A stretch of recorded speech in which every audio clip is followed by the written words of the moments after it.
السلام علیکم ورحمۃ اللہ وبرکاتہ۔ پیارے مسلمانوں، درس قرآن کا یہ لیسن نمبر 15 ہے۔ آج کے درس میں ہم سورہ البقرہ کی 5 آیتیں یعنی آیت نمبر 21 سے آیت نمبر 25 تک سمجھنے کی کوشش کریں گے۔ چلیے شروع کرتے ہیں۔ اعوذ باللہ من الشیطان الرجیم۔ اللہ کی بارگاہ میں پناہ چاہتا ہوں شیطان مردود سے۔ بسم اللہ الرحمن الرحیم۔ اللہ کے نام سے شروع جو بڑا مہربان نہایت رحم والا ہے۔ سورہ البقرہ کی آیت نمبر 21 سے آیت نمبر 25 کے درمیان اللہ تبارک و تعالیٰ نے اپنے بندوں کو دی ہوئی نعمتوں کا ذکر فرمایا ہے۔ اللہ فرماتا ہے، یا ایہا الناس اعبدوا ربکم الذی خلقکم والذین من قبلکم لعلکم تتقون۔ کہ لوگو اپنے رب کو راضی کرنے کے لیے عبادت و بندگی کرتے رہا کرو، کیونکہ تم سب کو اور تم سے پہلے تمام لوگوں کو اللہ نے پیدا کیا ہے۔ تمہیں بھی اور تم سے پہلے لوگوں کو بھی اللہ وحدہ لا شریک نے پیدا کیا ہے۔ اور یاد رکھو، عبادت و بندگی سے تمہارے اندر پرہیزگاری آئے گی۔ آگے اللہ فرماتا ہے، الذی جعل لکم الارض فراشا والسماء بناء وانزل من السماء ماء فاخرج به من الثمرات رزقا لکم فلا تجعلوا للہ اندادا وانتم تعلمون۔ اور صرف اللہ نے تمہیں پیدا ہی نہیں کیا بلکہ تمہارے لیے زمین کو فرش بنا دیا، آسمان کو چھت کے مانند بنا کر بلند کر دیا۔ اللہ تمہارے لیے آسمان سے پانی برساتا ہے، پھر اس پانی کے ذریعے تمہارے کھانے کے لیے ہر طرح کے اناج اور پھل پیدا کرتا ہے۔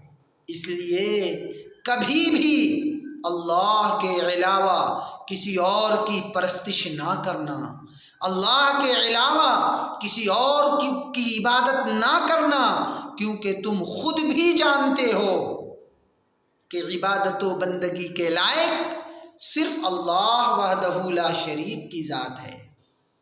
آگے اللہ فرماتا ہے، وَإِن كُنتُمْ فِي رَيْبٍ مِّمَّا نَزَّلْنَا عَلَىٰ عَبْدِنَا فَأْتُوا بِسُورَةٍ مِّن مِّثْلِهِ وَادْعُوا شُهَدَاءَكُم مِّن دُونِ اللَّهِ إِن كُنتُمْ صَادِقِينَ۔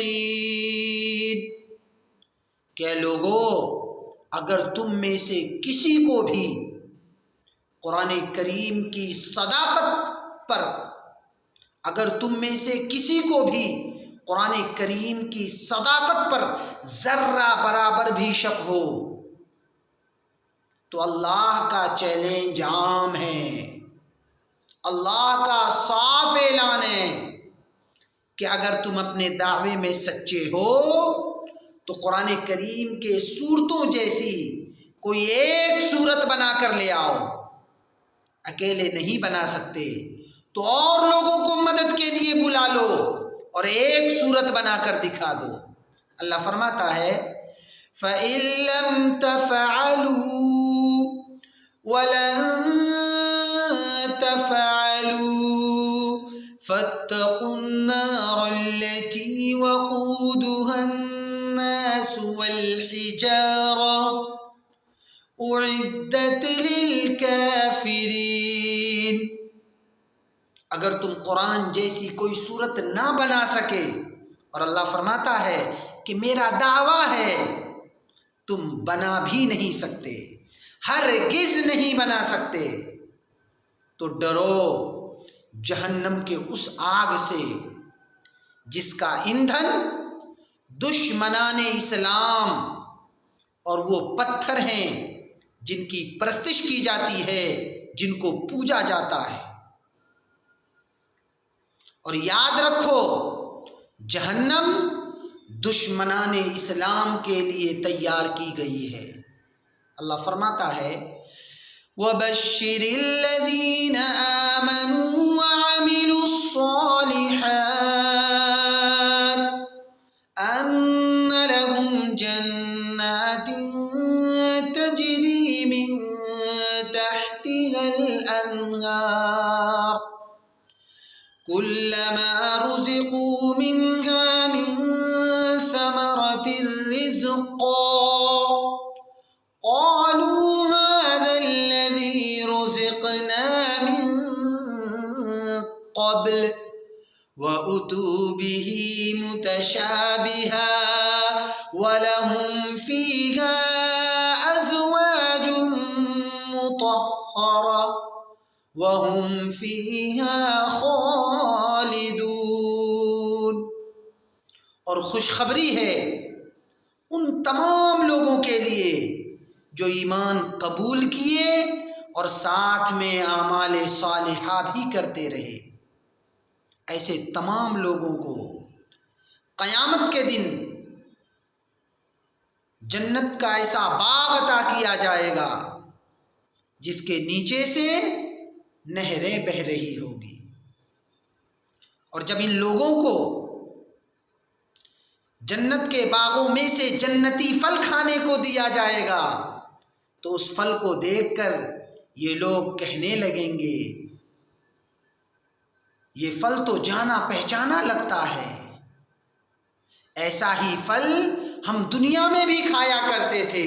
اللہ فرماتا ہے وَأُتُوا بِهِ مُتَشَابِهًا، حالانکہ وہ پھل صرف رنگ و رنگت میں ملتا جلتا ہوگا، کیونکہ جنتی پھل کا ذائقہ دنیا کے پھلوں سے بہت زیادہ ہوگا۔ آگے اللہ فرماتا ہے وَلَهُمْ فِيهَا أَزْوَاجٌ مُطَهَّرَةٌ وَهُمْ فِيهَا خَالِدُونَ، اور جنت میں اہل جنت کو نہایت ہی حسین و جمیل اور ہر طرح کی گندگی سے پاک بیویاں عطا کی جائے گی۔